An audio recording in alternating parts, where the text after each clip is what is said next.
I had a patient come to me and she had pain in her right big toe and difficulty moving the toe.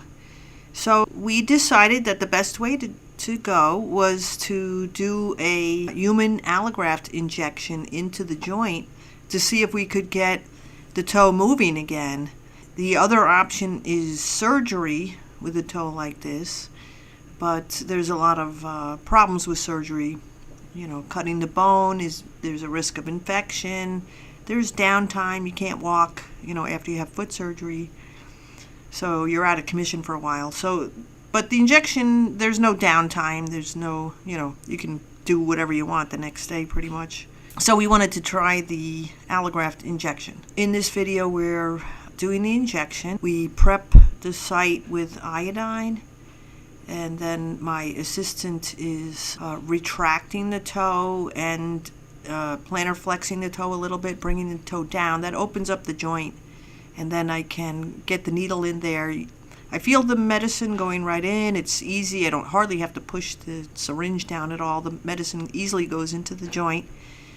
And then afterwards, I can tell that the joint is already moving a little better, just having the fluid in there. And then I'm going to put on a bandage on the foot because I want to support the joint while the gel is in there. It interacts with the patient's tissue to improve the range of motion on the toe.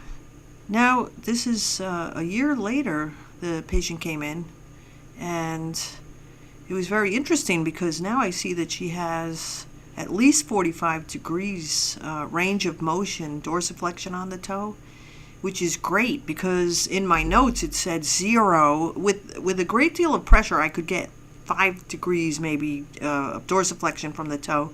But now I can easily get 45 degrees of dorsiflexion, and that's the minimum that's needed to take a step with your foot behind you so your big toe bends and then your body moves forward over your foot as you're walking, and that makes it a lot easier for your back to work when your legs, have a good stride length.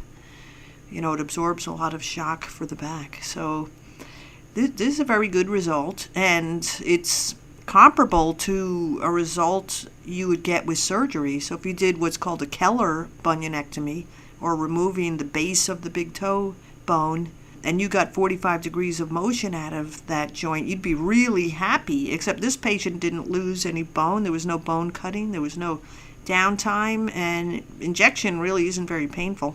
So this was a very good result with the human allograft injection.